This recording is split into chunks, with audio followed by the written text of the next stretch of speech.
Well, good afternoon, everyone, and welcome. Thank you all so much for joining us today, this special time for our second webinar in this series, Get Your Health On.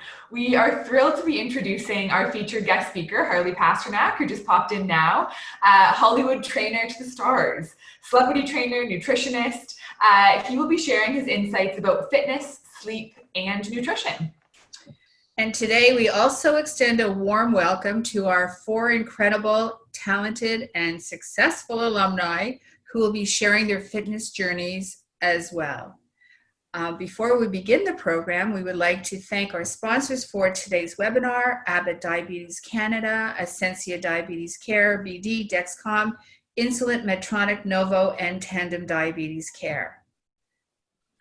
A few of the specific topics that will be discussed during today's webinar, as I already mentioned, are fitness, sleep, and nutrition, as well as encouraging all of you and everyone ultimately to maintain healthy habits from the perspective of Harley, who will be joining us here.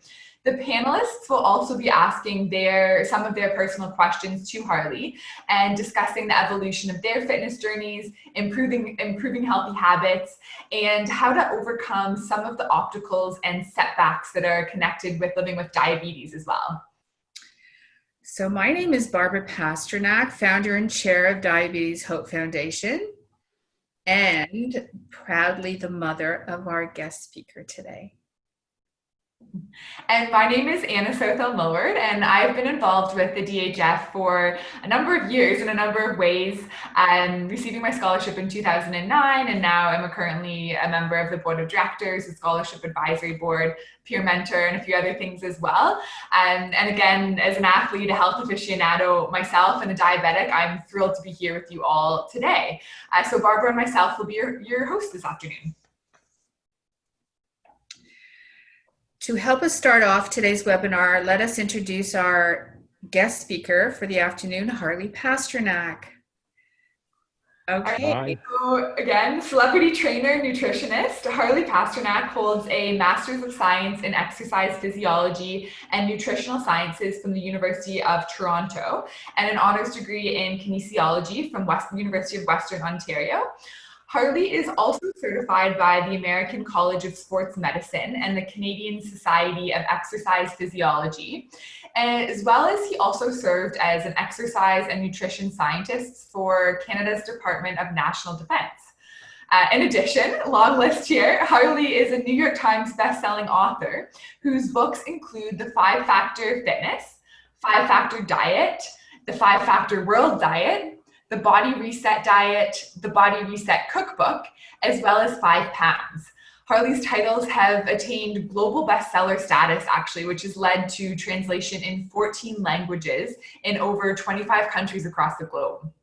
And as a fitness and nutrition specialist, Harley boasts the largest celebrity client roster in the industry, currently stars on Revenge Body with Khloe Kardashian on E! And is a regular contributor on Good Morning America on ABC. He has authored several books for the lay audience and co-edited several others for the healthcare professionals. Harley has made worldwide speaking appearances in over 30 countries for a diversity of Fortune 500 companies, health and fitness organizations, and government. So everybody, please welcome Harley Pasternak. Thank you. Hi. Hi. This is when I speak? This is when you speak. All right, fantastic. I've written 7 books to date, and most of them have overlapping similarities, principles, philosophies, but so much of our culture is focused on diet culture and extreme exercise culture, when really it's not about one thing. There is not one thing that we need to do to remain healthy. Regardless of how our pancreases work, for all of us. And so I got a few of my grad students together a number of years ago, and we collected anything that's been in a peer-reviewed scientific journal in the last 50 years on things having to do with losing weight and increasing energy and longevity and health. And we came up with almost 3,000 habits, everything from putting more spices in your food to having ice in your beverages to taking the stairs. And so obviously we don't have time for 3,000 things to do every single day, and we distilled it down to 5. What are the 5 things that all of us need to be doing every single day? The first being steps. So I took a year off my practice many years ago, and I traveled to the 10 healthiest countries in the world. I wanted to understand, what are they doing right that we're not? How come they have a much lower incidence of heart disease, certain cancers, diabetes, and many other issues, and they live a lot longer? And we found that food-wise, they have very little in common, other than the fact that they all move more than we do in North America. And the average person in most of these countries walks almost 11,000 steps a day. That's not the fittest people. That's including the children, elderly, everybody. And I can give you the stats for the United States. It was around 4,200 steps a day. So they were moving almost 3 times as many steps per day as we were, and 7,000 steps a day over the course of a week. That's 25 miles. 25 miles. That is an incredible amount. I think that's around 43 kilometers or something every week, more. So first things first is all of us need to move more. Walking, we don't have to do running, sprinting. You can if you want, but that's not necessary. And I have all my clients get a Fitbit, so we keep track of our steps, so we know exactly how much or how little we're moving each day, the intensity of those steps. And it's just living your life a little less efficiently will actually make you healthier. So when you go somewhere, rather than driving around a parking lot for 5 minutes finding the closest spot, immediately when you get to the lot, find the furthest spot away and walk those extra 90 seconds. And those 90 seconds, not only, you would have been in your car anyways looking for a closer spot, but those are 90 less seconds of steps you'll have to do later in the day to hit your step goal. Getting off the subway one stop earlier. If you have meetings with friends for coffees, don't just meet at the coffee shop and sit there. Why don't you meet at someone's house, walk to the coffee shop, get a coffee, walk back, walk around the neighborhood. So really moving your body a lot more. The second is sleep. Sleep is supposed to be 1/3 of our lives. And today we are sleeping not only less, but less quality than we ever have in measured history. There's a number of reasons why we have sleep issues today. The first is technology, and we are exposed to that blue light. That blue light tells our brain to wake up. And even if it's at midnight and that blue light's coming from our phone, our laptop, our tablet, it says it's time to be up. Alerts, buzzes, bells, ringers, caffeine. We're drinking more caffeine than we ever have. And caffeine in the afternoon does impact your quality of sleep. And for those of you that say, I can have an espresso and go right to bed, I don't doubt that you can go to bed, but I assure you're not getting into the deep sleep cycles that you would otherwise.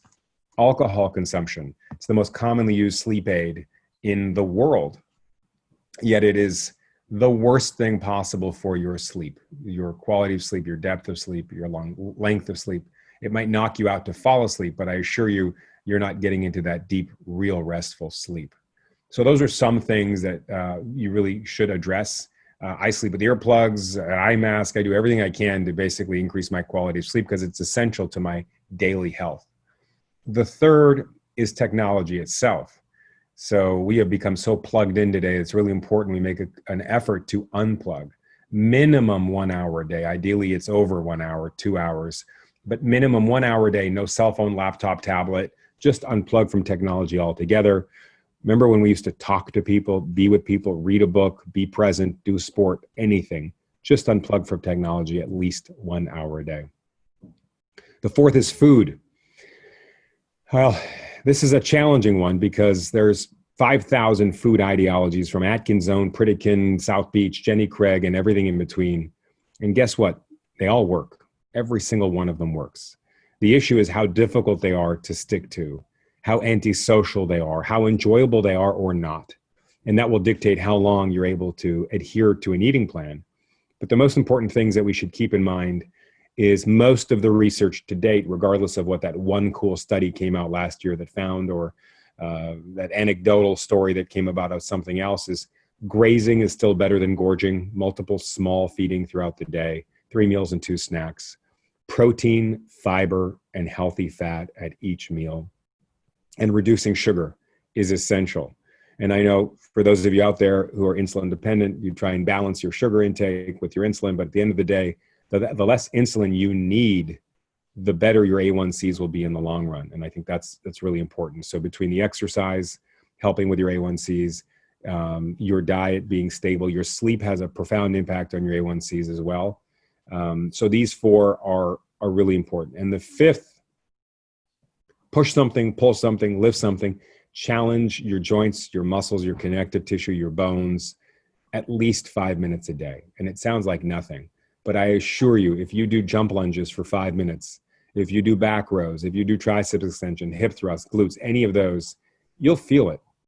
And we've come to believe that in order to work out, we need to designate an hour to two in a building designed for exercise, with equipment designed for exercise, in outfits designed for exercise. And as a result, we haven't been doing it as much as we should. So what's been positive about COVID is people have become a lot more independent with their exercising. They've been exercising more at home with simpler, less expensive equipment. Sometimes they don't have the benefits of exercising in groups with others, so they've been using technology online to be part of groups or communities. They've been getting workouts online, virtual training, and all of it has, I think, been a positive thing. More people, I think, are exercising more independently at home than they ever have. So these 5 habits, I call them my 5. So that's 10,000 steps a day minimum. I tell my clients 12, at least 7 hours of quality, uninterrupted sleep a night, 1 hour a day of unplugging from technology, eating 3 meals and 2 snacks a day of protein, fiber, and healthy fat, minimizing your sugar intake, and challenging your muscles, at least 5 minutes a day. And as you become more advanced, the workouts are a little more robust and longer. Then maybe they're every other day for 20 minutes, 30 minutes. But starting off with 1 movement a day, a different body part each day of the week, I think is a great way to get into a daily habit. We shower every day, or I hope we do. We brush our teeth every day, and we should take care of our bodies every day. So those are the my 5.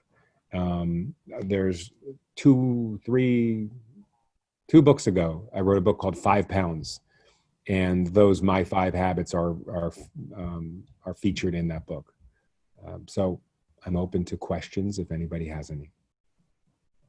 Yeah, thank you, Harley, so much for sharing this. I think, again, just your insight and your take on this with all your experience is so beneficial. So we just want to take a moment here to introduce our panelists, or the others that we have joining us here. And then we're going to move on from there and have each of them ask you some of their questions and do a quick little overview of themselves as well. So just to start, we have Deborah Sloan here with us, who received her DHF scholarship in 2001 and is currently a registered dietitian, certified nutritionist, as well as a certified personal trainer.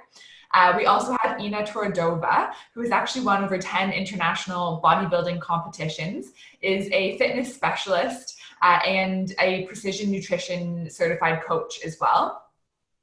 We have Rebecca Pasquarelli. She's a fitness trainer and nutritionist and is currently a trainer at F45. So now everyone has an opportunity to ask your personal questions to Harley, and we will start with Deborah. Hey, Harley. Hi. So some of my questions are also coming out of some things that I struggle with, professionally with my own clients. I get them a lot, but also things that I think, whether they're personal questions that I think I kind of go through my mind and I read all the literature and I can never quite come up with a good answer. I'm curious about your insight and what you have to say. So my first question, I know it's loaded, but what your thoughts are on the calories in, calories out theory when it comes to weight loss? I think that it still is relevant, and I think it tells a part of the picture. I think the 2 main things are calories in, calories out, and composition of those calories. So if someone's having 2,500 calories a day of broccoli and salmon and avocado, and someone else is having 2,500 calories a day of Kit Kats and licorice, obviously they're not created equal.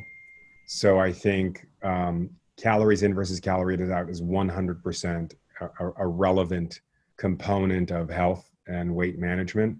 but the composition of those calories is equally important. In fact, if someone was to eat 2,000 calories a day of birthday cake and someone was to have 3,000 calories a day of salmon, broccoli, and avocado, I think the person consuming more calories will probably have lower body fat and be healthier. So it tells part of the story, but not the whole story. Cool. So quality matters in your opinion. Yeah. I guess, does anyone have anything else to, like, what do you think, Rebecca? Do you get that question a lot with your clients? Because I also find that sometimes it just doesn't work, and then it's really frustrating. It's also estimating how many calories people actually need, and how accurate that really is, and how closely we can get at that. So I find that that's really challenging. Do you do that with your clients, Harley or Rebecca, or any of you guys? Do I do like calculate, calculate their needs, or do you focus more on the sort of just the quality piece and that good nutrient timing and that kind of thing? But focus more on the composition, and we ballpark quantities. And so I base them on, number one, every meal should have protein approximately the mass of your hand. So a bigger person is going to have a bigger hand, a smaller person is going to have a smaller hand. Yeah. And if they eat too much protein, who cares? And the second is unlimited vegetables. I don't need to measure how much. They can have as many as they want.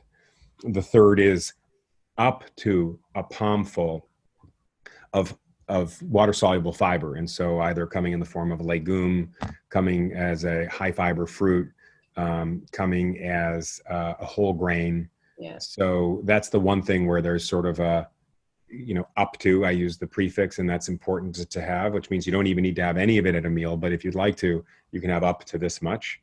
And last but not least is healthy fats, approximately the mass of your thumb. So from the base of your thumb to the tip of your thumb, avocado, nuts, seeds, olives, etc. And that's really the measuring that we do. I think if you get too into details of calculating and weighing things, it's not a lifestyle anymore. It's like being in a laboratory. Yeah. Perfect. That's great. Again, I think it's something a lot of us think about as well. I want to jump over to Ina now, and just to give you a chance to ask one of your questions as well. Oh, absolutely. Hi, Harley. Hi. I would actually relate my question coming down again about nutrition and dieting. So there are a lot of mixed feelings about fasting and how effective it comes down to weight loss and building muscle. So my question to you is, do you find fasting effective? And also, is it possible to be done right while having type 1 diabetes?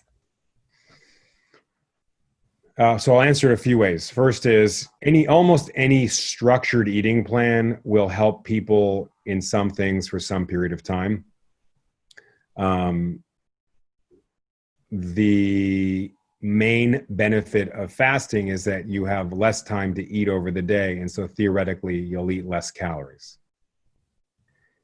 The drawback of fasting, we used to just call it skipping breakfast. And that's not a good thing. If you're a dietitian, we don't advocate skipping breakfast.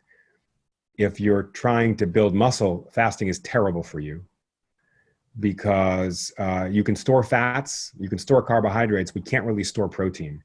And when we're in a negative nitrogen balance, our body's catabolic, it's breaking down tissue. When we want to build tissue, we need to be in a positive nitrogen balance, and we can only do so by getting small hits of protein throughout the day. If you have dinner at 7 p.m. and you don't have your feeding window for intermittent fasting until 1 p.m. the next day, guess what? You just went 18 hours without putting any nutrients in your body. During that time, your body is catabolic. It's breaking down. So that's not great if you're trying to build or maintain lean muscle tissue. I think the other part of it is during the fasting period, we become somewhat ketotic. And you can always smell someone's breath to know when they've fasted for a long time that they haven't gotten any nutrients and they are in the catabolic state. Do you have kids? No, I'm a kid myself. Come on. All right. So, for anyone out there who has kids, if I was to, they ask me the question, what do you think of intermittent fasting? And, me just eating between the hours of 2 and 6. I'd say, well, would you want your kids to eat like that? And 100% unequivocally, the answer is no, of course not. Okay. You want what's best for your kids. You want to give them the healthiest eating style, lifestyle. You want to give them good habits at a young age. Yet you wouldn't give them what you want to do for yourself. So I think that, I'll give you an example. Bariatric surgery is at an all-time high in the United States. We have lost self-control. People can't stop eating and eating poor foods. So they have to have surgery and have their stomach cut out, part of it, or a band put around it, or stapled. That's a pretty extreme thing. I feel like this is along that path where, like, I can't make the right food choices. I need to just not eat for 80% of the day. And that's how I view it. Now, there are some people that swear by it. I think it's almost become religious-like. There's someone with a license plate I saw the other day at a gym that intermittent, like they spelled it in a funny way, like that. They identify as that. Just like when people used to be paleo and keto, that defines who they are. So I think that's super weird as well. So I'm personally don't advocate fasting. I don't teach my clients to fast. I don't teach my children to fast. But if you've someone who found success with it and it brings joy to your life, it's not hurting anyone else, then keep doing it. Okay. Thank you so much for answering the question. You did give great information and analogy. And I do just believe, like yourself, you always need to have some food in you to feel sane and be performing your finest. Spasiba. Rebecca, what's your question for Harley? Hi, Harley. So we know that protein intake is so important especially when we're working out and for muscle development. So how would we know exactly if we're getting enough protein intake? And if we're not getting enough, would that hinder our results or our progress in any way? Are you vegan? No. You're probably getting enough.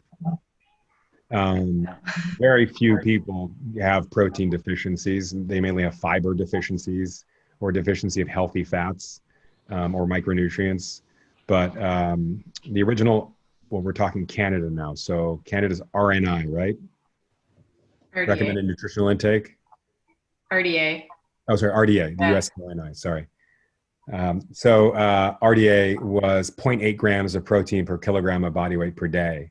And if you're, 150 pounds, then that should be somewhere around 56 grams of protein per day for health and well-being.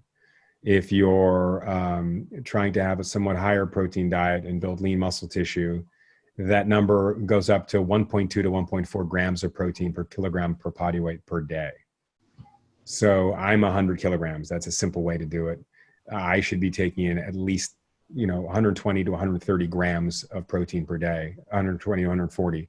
So if I break that up and my meals are 30 grams of protein per meal and my snacks are 15, I'm at 120. So that's a simple way to look at it. And then you can use a nutrition calculator online to see how much you're currently getting and if you need to up it or lower it. And the second part of that is protein quality. So if you're a vegan and you're primarily having vegetarian sources of protein, they are not as bioavailable as animal proteins, which means they tend to be missing at least one of the essential amino acids. They tend to be encapsulated in fiber or other nutrients that slow down or hinder absorption. So, if you're getting 120 grams, if I'm getting 120 grams of protein a day from animal proteins, I'd probably need an extra 10 or 20% if I'm getting them from vegetarian sources. That's great. Thank you, Harley. Okay, we're going back to Deborah. Your next set of questions, please. So my second question was, and this is also, I think, a one that I get from my clients, a lot of trouble with eating after dinner. So if you have what your favorite strategies for late night snacking habits are. I think that comes back to eating proactively and making sure you're getting enough of what you need throughout the day. So later in the day, when you are full and you have satiety, then you're less vulnerable to succumbing to temptation. I think the other part of that is getting stuff out of the house. Don't have boxes of sugary cereal lying around. If they're there, you might have them. If they're not there, it's impossible to have them. So surrounding yourself with the right foods at the right times to make the right choices is important. Yeah, I think, yeah, I feel like that's a question that a lot of us, or something a lot of people struggle with. I know I do for sure. That chocolate sitting there in the evening is, Well, I mean, a lot of it I think is mindful, a lot of mindfulness too, like mindless eating and habit and things like that. So people are always looking for like, maybe I brush my teeth and then I won't eat, or, do something else to break habit patterns. But I think, coming back to Ina's question too around fasting, my experience with clients is that, especially I find for women, for whatever reason, and I don't know why this is, but when they fast or skip breakfast or protein in the morning, they tend to want to binge eat after, or they're just more likely to succumb to cravings. So I've sort of seen that correlation between not eating enough earlier in the day and then more difficulty with snacking in the evening. So I don't think fasting is as effective sometimes for that. You're robbing Peter to pay Paul. Yeah, exactly. So at the end of the day, there's the greatest study of all time has been a 1,000-year case study of a 30-day fast done every year by Muslims, Ramadan. And there's been a number of studies examining Ramadan. And as you know, they only eat after sundown and they eat till sunset, but they go to bed. So they're the original intermittent fasters. And on average, a person during Ramadan gains 3 kilograms. Wow. So I think that says more about the impact of gorging and the composition of food. So many people during Ramadan, they don't eat all day and they give themselves carte blanche to eat as much and whatever they want when the sun goes down. So that's just something to think about, that this is not a new thing. And if you're not controlling how much and what you eat, regardless of what your eating style is, that's the problem.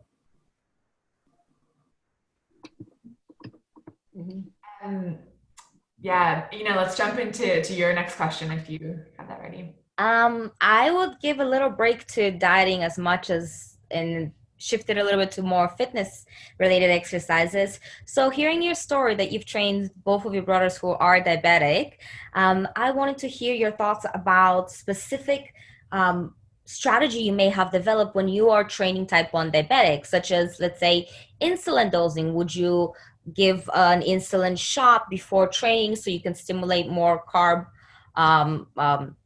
usage for energy? And I just want to hear your thoughts about the difference between training a diabetic versus a non-diabetic.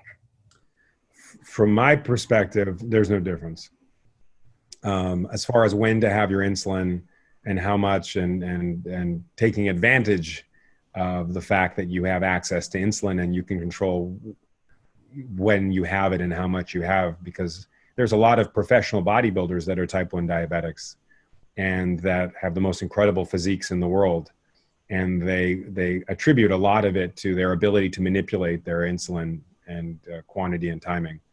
That's beyond my pay grade and my skill set. So I wouldn't be able to tell you about how to do that.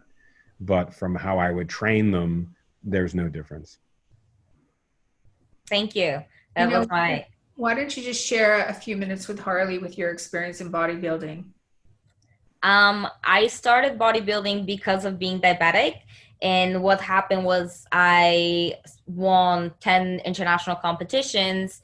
And I also won the title of being the youngest type 1 diabetic to step on the natural Olympia stage. Wow. What I did was I coached myself throughout the whole process. I started with literally just lifting weights, not knowing what I'm doing, to actually getting deeper and more passionate and more dedicated, waking up and spending 3 hours in the gym, including with my posing routine and sculpting that together, all in the purpose because I wanted to stand at that Olympia stage, be against women who are about 5 or 10 years older than me, with much more experience than me with the fitness industry and with functional pancreases. I wanted to stand there and show that it's possible to do it with diabetes. And I did it. I got my body fat down to, I believe it was 5%, which is Wow. incredibly tough for a female, and especially with diabetes. But I was able to manipulate insulin and carbohydrates and my training to get it down to 5% and win first place and a pro status on the Natural Olympia stage. And Wow. it was my biggest accomplishment because I did it by myself and I did it with diabetes. And I think diabetes is the reason I did it because it pushed me. It pushed me and made me go through stages that not a normal person would do. Anybody could sit out there, eat 6 meals and train for 2 or 3 hours. But do it with diabetes, it's a different story. Wow. That's awesome. Look up Tim Belknap. Sorry? Look up Tim Belknap. Okay, I'll write that down. Belknap. So when I was a young bodybuilder, he won the Mr. Universe, I think. Wow. And he was type 1. And the reason why he went into bodybuilding was for the same reason that you did. But what he said was when he was at his fittest, he went days without needing insulin. I felt the same way. I felt like I didn't have diabetes. I felt free. Seriously. Yep. That's incredible. I'll definitely look him up. Thank you. Yeah, he was Mr. Universe. So he was the best bodybuilder in the world, regardless of anything. Wow. That's wonderful. Great story, Thank you. Thank you. Rebecca, do you have a question for Harley? Yeah, so this kind of ties into my last question, but what kind of recommendations would you make to get quality protein sources in throughout your day, especially if you're limited on timing to be spending all of this time in the kitchen? Well, there's never an excuse to not have quality protein at breakfast because we eat before we start our day. So nothing's gotten in the way of breakfast. Dinner is after our day. So really what happens in the middle of lunch and snacks, what I like to do is I like to prepare my protein. So Sunday night, in the oven, I'll throw in a bunch of salmon and chicken and make it a bunch of it. Or I'll get muffin trays and I'll put in some egg whites and fresh basil and diced tomatoes and a little bit of ricotta or Parmesan in each cup and bake them. So I have these 12 little egg tarts with me. So I think preparing is important so that you can take with snacks and lunches throughout the day, but breakfast and dinner should never be an issue. That's awesome. Thank you. You're welcome. So we're going back to you, Deborah. Is there anything you'd like to ask Harley with the other, with your celiac and your working out? If there's any... Not really my celiac, but I think the other major challenge I find in my practice is with sort of like perimenopause, sort of women entering those years where they're putting on weight and having a harder time controlling it. Afraid to bulk up, but want to work out and trying to figure out how to lose those stubborn few pounds that they seem to have gained over that struggling hormonal time. So I guess, I don't know if I have a specific question, but just sort of based on that picture, if you have some things that you have seen really working with some of your clients, I think looking more to, we're not talking maybe as much of like a really sedentary population, but a population that's like already active and eating pretty well and feeling frustrated that they're in this circumstance, their sleep isn't as good, and all of those things happening in that stage of life. Yeah, I think, and I can only speak from reading about it and speaking to clients. Obviously, I haven't experienced it, but it would be really weird if I did experience it. But I think there's a smaller margin of error, and the same principles apply. You don't have that margin of error to have the 4 cheat meals a week. It goes down to 2, and maybe from 10,000 steps a day it needs to go up to 11 or 12. But I think resistance exercise becomes more important with age. And I think as women's hormonal profiles change with age, they actually plays better towards resistance exercise. And they actually might potentially get even better results with age with resistance exercise because of that change in the hormonal profile.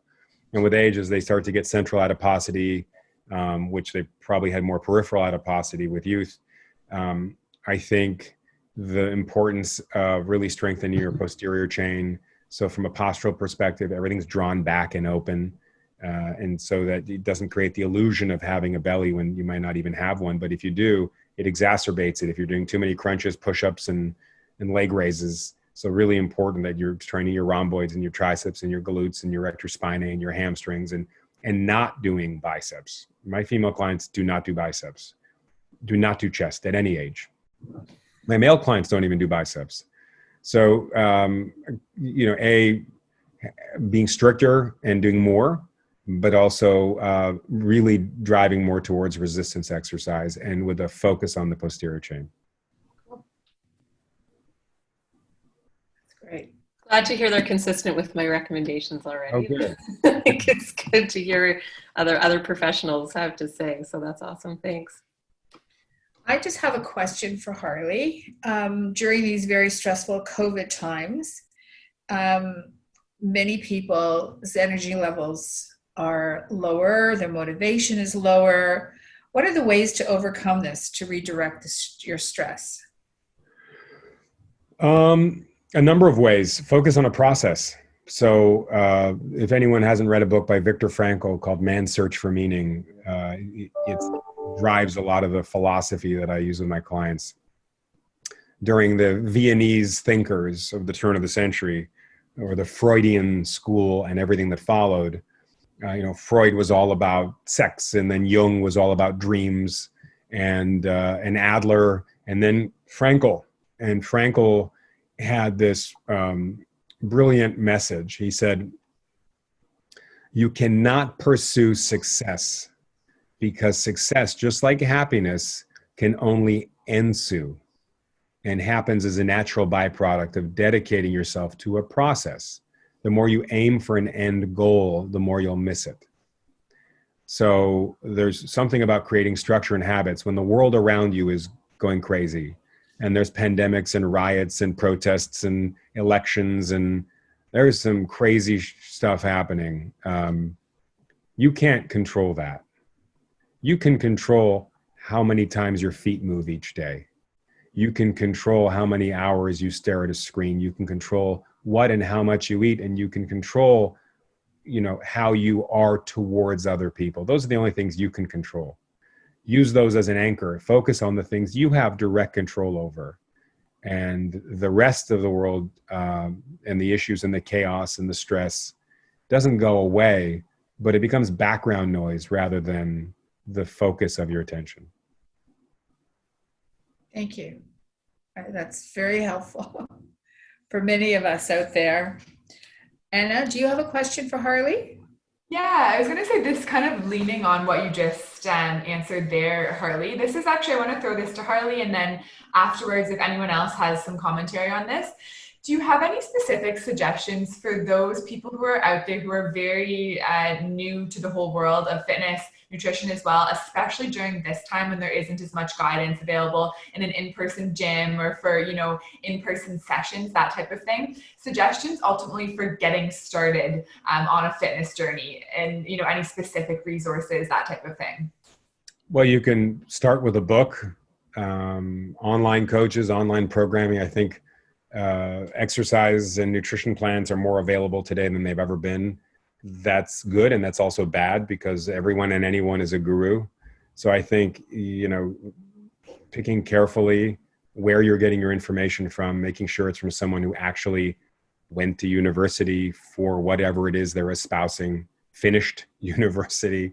There's a bunch of trainers in Los Angeles that one of them went to Harvard, but then when you ask them about it, well, they did a semester at Harvard. It wasn't even a semester, it was a course. The course was in negotiation. I don't know how that's going to help them understand exercise physiology and biomechanics. But so I think really understanding what someone's credentials are, what their motivation is in giving information. So a lot of diets online are sponsored by supplement companies. And so it's really a Trojan horse to help push product. So just, it's great because there's a lot of information out there, but also it's daunting because weaving through it to know who to trust and what to believe. I can always tell people that they can try any of the books I've written or anything I've ever espoused. I have no ulterior motives. So I only know what I say and the messages I have, so I can feel comfortable in telling people, pick up the Body Reset Diet or 5 pounds or any of those, and it'll be helpful. Yeah, thanks, Harley. And just to throw that out there, is there any other particular suggestions that that you three would have on that topic?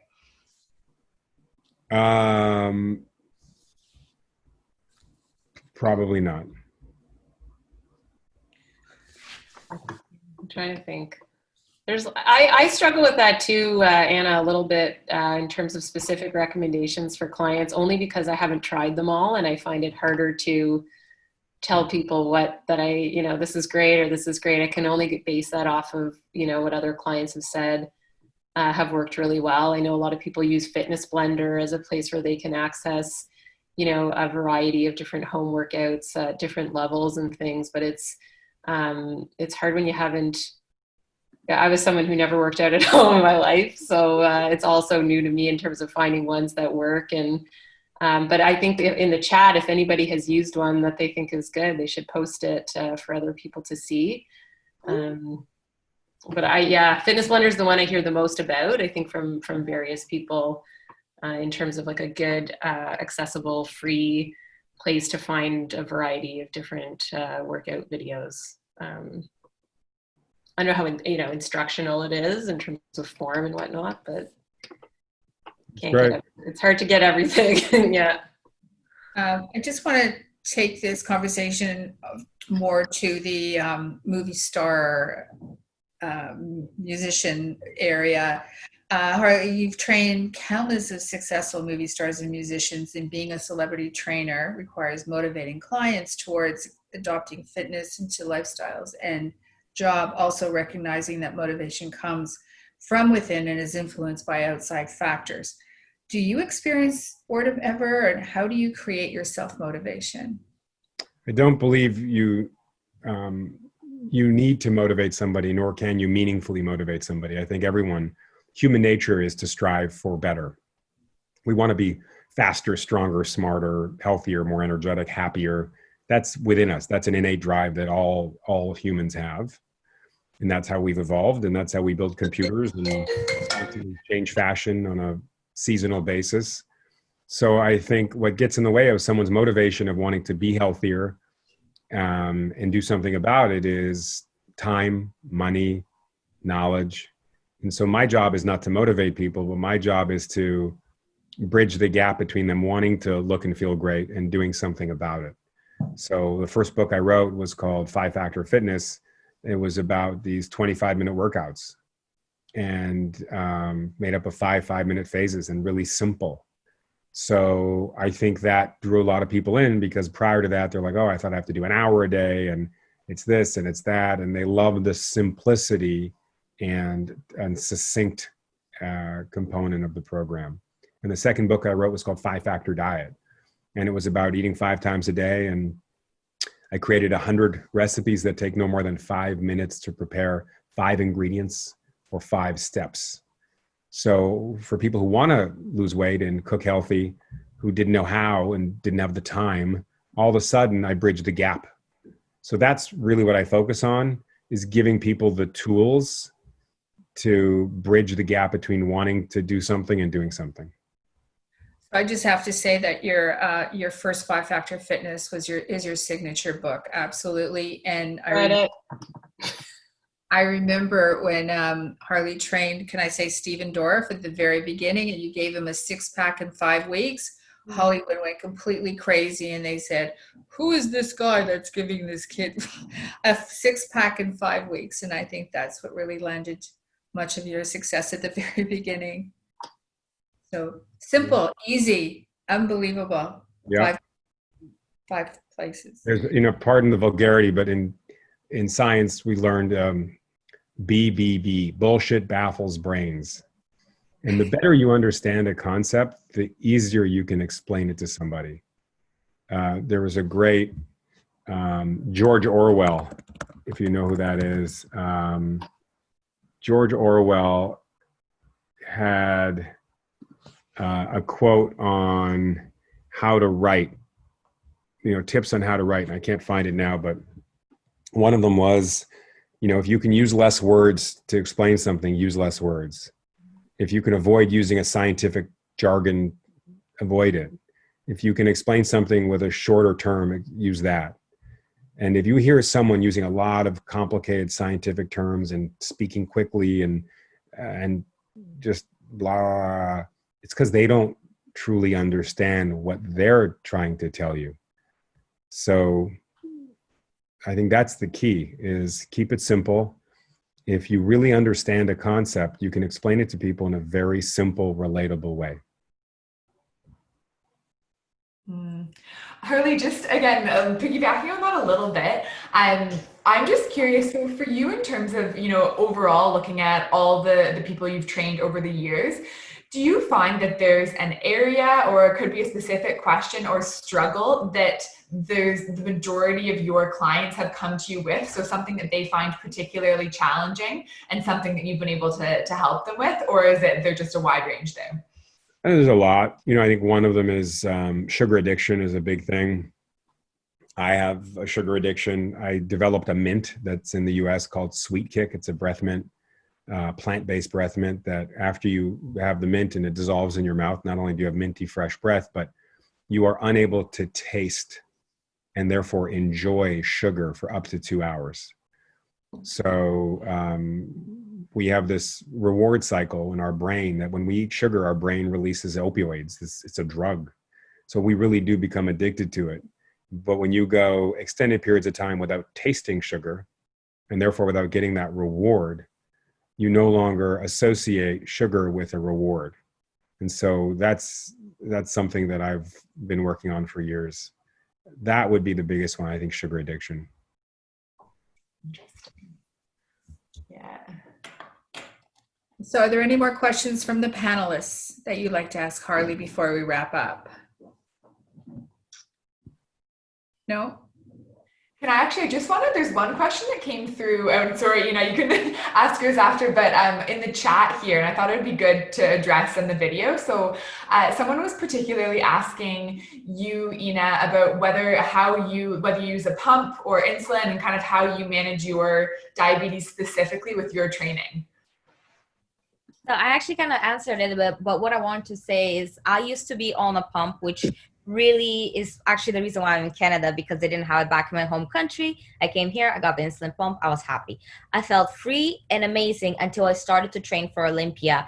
And what I found was, because there's this tube that is connected the pump to the inset, it would always attach to something, or it would just rip off when I train and I won't realize, and then I would just see blood everywhere.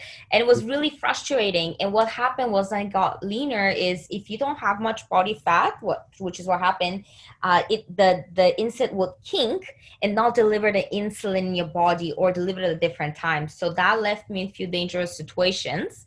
And then I decided to go back on a pen. It was a tough adjustment, but now I feel much better using the pen, because let's say I ate a little bit more carbs, or my training was more intense, I can decrease or increase the amount of insulin. And also I can play around with my basal. But with the pump, you have a similar basal throughout the whole time. There are pros and cons. For me, pens work, but pumps are also awesome because you can do temporary basals, which you can increase when you're sick, and you can decrease if you have a really killer workout. So there are pros and cons. It depends on how you feel about it. I like being free and not attached to anything. That's why I like the pens better, but everyone's personal choice, right? Yeah, it was the pens that you were using? Yes. So long story short, I'm using a pen now, but I was using a pump when I was training for Olympia. Yes. I do have a question for Harley, actually. It is for cardio. So many of my clients always ask this. I have a certain theory, but I want to hear your theory about it. So cardio, is it better to be done before your training or after your training? And I'm talking about weight training. I don't even use the term cardio. I just have a daily step count, and it doesn't matter when you do it as long as you do it. I wouldn't suggest doing an exhaustive amount of aerobic activity just prior to resistance exercise because you'll be tired. Yes. I don't even use cardio equipment, not because I don't like it and don't want to, but I've created a lifestyle where I hit 16,000 steps a day just by living my life. So I wake up in the morning, I walk to get a coffee, and I walk back. If I have a phone call to do, I just, I have some virtual clients, put my earpiece in, and I walk around the block as I train them. I'm never sweating. I'm never huffing and puffing. And that's how I hit my step goals. That's great. It's a great way to do it, especially if the weather around is warm. But in Canada, It's a little tough to do your stuffs in winter. But definitely an active lifestyle pays in the long run rather than just doing hours and hours on cardio. Just fit it in your day. I like that idea. Exactly. What gym do you work out at? Well, I used to work for Good Life Fitness, and again, I was the youngest employee there because I couldn't afford a membership back in the day. So I decided to volunteer, and somehow I ended up becoming a trainer. And then my education proceeded from there. But now I'm studying and I'm exaggerating my education into the dietetics field. And I train at home. And just like Deborah, I hated workouts at home, but building small habits and adjusting to them. And now I love my home and the way I've created my own home workouts that I coach my clients as well through. That's great. Yeah, Harley, it's interesting to see how, at the beginning of all this, I thought, oh, home workout, I'm not doing my hour of intense craziness that I would normally have done. And I went back to CrossFit and I've lost nothing. I've actually, if anything, retained the same amount of strength, if not better fitness. So it's just, I think it's encouraging for people to know that it doesn't have to be as much as you think. Like, I think all of your tips around simplicity and is really valid. Sometimes we just overcomplicate it. And then when you see the results, kind of just training smarter and keeping it simple, it really does pay off.